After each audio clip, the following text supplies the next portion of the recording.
السلام علیکم جی، M Y کے نیوز کے ساتھ میں ہوں شہزاد نواز، تحریک انصاف کی رہنما شاندانہ گلزار صاحب میرے ساتھ موجود ہیں۔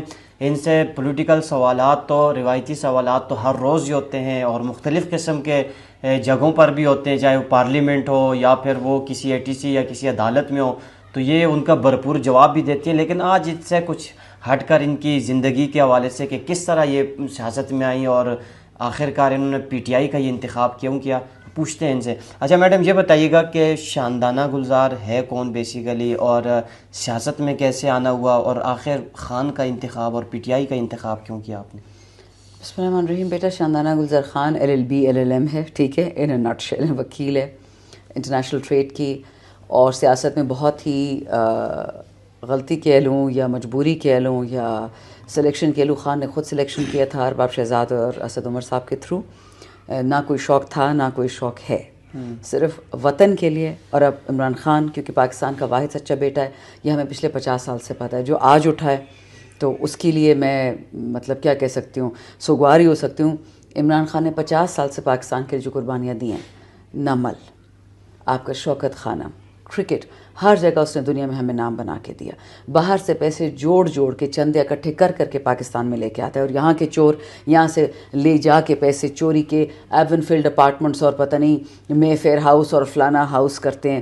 تو عمران خان کا واحد عمران خان ہے جو پاکستان کی سلامتی کا بھی ضامن ہے اللہ کے بعد، واحد عمران خان ہے جو پاکستان کی بقا کا بھی ضامن ہے اللہ کے بعد، اور واحد عمران خان ہے جو اس وقت ایک نور ہے، ایک امید ہے کہ شاید پاکستانی بھی کسی دن ایک انسانیت، ایک اچھی، ایک حق کی زندگی گزاریں جس میں تعلیم بھی ہوگی، کھانا بھی ہوگا، اسکول بھی ہوگا، اسپتال بھی ہوگا، فرمان رزق بھی ہوگا، عزت والی نوکریاں ہوں گی، چپیڑوں والی نوکریاں نہیں ہوں گی، دہشت گردی ختم ہو جائے گی۔ یہ ہمارا خواب ہے اور اللہ کبھی اس خواب کو نہ ختم کرے۔ میڈم یہ بتائیں کہ ایک ورکنگ ویمن میں اور ایک جو پولیٹیکل ویمن ہے، اس میں کیا فرق ہوتا ہے؟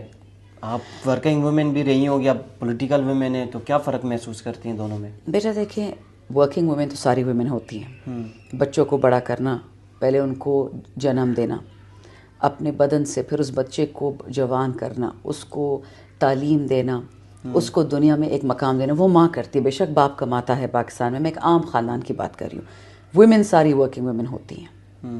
فرق یہ ہوتا ہے کہ کوئی دفتر میں کام کرتا ہے، کوئی گھر میں کام کرتا ہے۔ پھر رہی بات، میں نے ساری عمر الحمدللہ نوکری کی ہے، 15 کی عمر سے انٹرنشپس کر رہی ہوں، نوکریاں کر رہی ہوں۔ میرے بابا نے کہا تھا کہ اگر علاقے میں تبدیلی لانی ہے تو میری بیٹی ہی کچھ کرے گی، اور میں اور اسے نہیں کہہ سکتا۔ ہم ایک پسماندہ علاقے سے تعلق رکھتے ہیں، اور وہاں پہ جو پردے دار لوگ ہیں، ہم کسی کو نہیں کہہ سکتے کہ پردہ چھوڑ دو۔ البتہ ہم یہ کر سکتے ہیں کہ ہم تعلیم کریں، نوکریاں کریں، کہ شاید انشاءاللہ آگے بھی کل کو لڑکیاں بڑھیں گی۔ الحمدللہ وہ ہو رہا ہے۔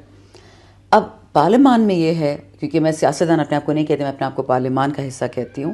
سیاستدان میں نے دیکھا ہے بنیادی طور پر جو پاکستان میں اکثر عمران خان کے بارے میں کہا جاتا تھا کہ اس کو سیاست نہیں آتی، کیوں؟ کیونکہ پاکستان میں منافقت اور سیاست انٹرچینجبل ورڈز ہیں۔ لیکن عمران خان کی وجہ سے ہم نے سیکھا کہ سیاست عبادت کا بھی نام ہو سکتا ہے اگر آپ پاکستان کے لیے کرو۔ بہت مشکل کام ہے، بہت تھکا دینے والا کام ہے۔ بہت سارے ایسے لوگ ہیں جو مخلص نہیں ہیں خان سے، بے شک انہوں نے خان صاحب کے ساتھ یا کام کیا تھا یا کام کر رہے ہیں، وہ صرف نام اور پیسے بنانے آئے ہیں۔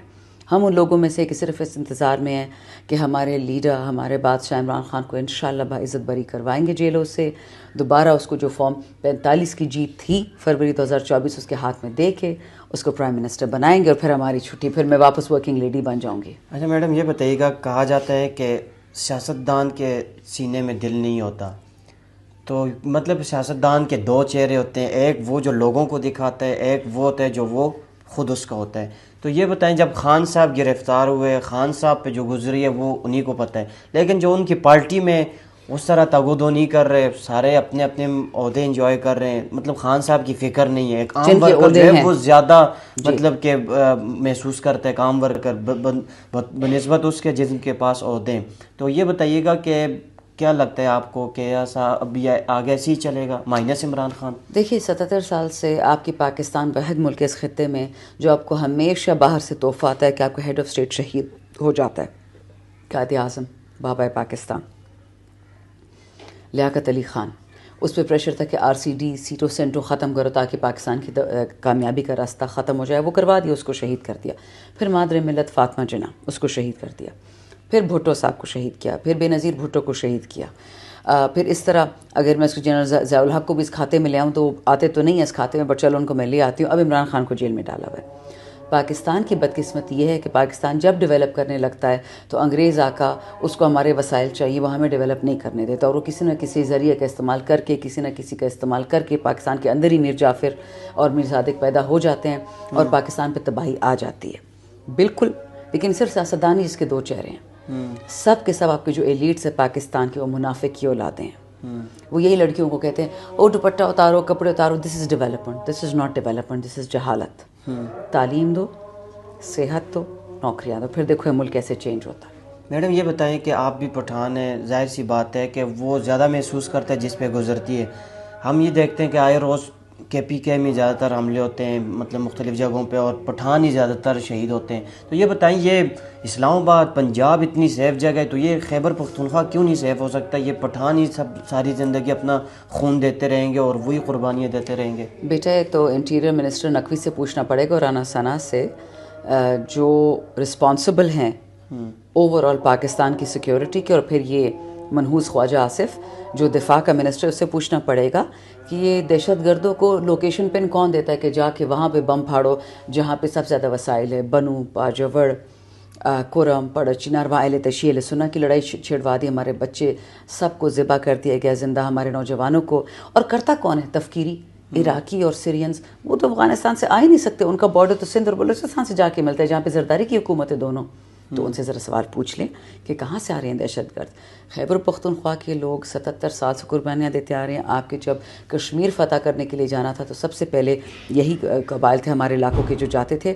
آئندہ بھی قربانی سے پیچھے نہیں ہٹیں گے. ہم پاکستان کی اولاد ہیں، ہم اللہ تعالیٰ کی اولاد ہیں، ہم رسول اللہ علیہ السلام کے پیروکار ہیں. اور یہی عمران خان ہمیں کہتا ہے کہ پاکستان کو اکیلا نہیں چھوڑنا، تو نہیں چھوڑیں گے. یہ پاکستان کی اولاد ہیں تو پھر پاکستان کی اولاد سارے پنجاب میں بھی بستے ہیں، پورے کراچی میں بھی بستے ہیں، لیکن ہمارے کیوں KPK والے کیوں جاتے ہیں؟ آپ کو لگتا ہے کہ یہ مطلب اس کے پیچھے کوئی بیٹا وسائل معدنیات میں نے بتایا نا، جو کون ذمہ دار کون ہے اس کا؟ کس کو سمجھتی ہیں آپ؟ 77 سال سے پاکستان کون چلا رہا ہے؟ وہی ذمہ دار ہے اس کا. جو سیکیورٹی میں نے بولا، وہ ذمہ داری قبول کیوں نہیں کرتے پھر؟ کیونکہ چور کبھی کہتا ہے کہ میں چور ہوں، قاتل کبھی کہتا ہے میں قاتل ہوں، ڈاکو کبھی کہتا ہے میں ڈاکو ہوں. ایسا تو نہیں ہو سکتا. اچھا یہ بتائیں کہ اب PTI کی جو مطلب نوجوان لیڈرشپ ہے، جس میں شاہد خٹک صاحب ہیں، وہ بھی اب PTI کی لیڈرشپ پہ گلے شکوے کرتے ہوئے نظر آتے ہیں. عامر ڈوگر کے حوالے سے انہوں نے کہا کہ وہ اپنے پسند ناپسند کے فیصلے کرتے ہیں اور ان کو جو کمیٹی کا حصہ بھی نہیں بنایا گیا، جو ان کے حالات چل رہے ہیں آج کل. تو یہ کیا چل رہا ہے؟ مطلب کہ آپ کو لگتا ہے کہ اب شیر افضل مروت صاحب کے بعد آہستہ آہستہ یہ مزید بھی سامنے آتے جائیں گے اختلافات کے حوالے سے؟ دیکھیں اس کا مجھے نہیں پتہ. آئی تھنک تھوڑی سی زیادتی کی ہے شاید نے اس معاملے میں. عامر ڈوگر کی کوئی طاقت نہیں ہے کہ وہ بیچارہ کمیٹی بنائے یا نہ بنائے. وہ ہمارا چیف وپ ہے. ساتھ میں عمر ایوب صاحب ہیں جو لیڈر آف اپوزیشن ہیں، زرتاج گل ہے جو پارلیمنٹری پارٹی لیڈر ہے، شبلی فراز ہیں. یہ سب لوکل اسپیکر کے پاس تھے. جب لسٹ بن رہی تھی تو سب سے پہلے تو سینیٹرز کو نکالنا چاہیے تھا، کیونکہ سینیٹرز کا کوئی حلقہ ہوتا نہیں. ہاں جب آل پارٹیز کانفرنس میں عمران خان اجازت دے دیتا سینیٹرز چلے جاتے، وہ علامت ہیں فیڈریشن کی. لیکن جب قومی سلامتی پہ بات ہو رہی ہے، اس حلقے کے MNAs کو جانا چاہیے تھا جو متاثرہ ہیں.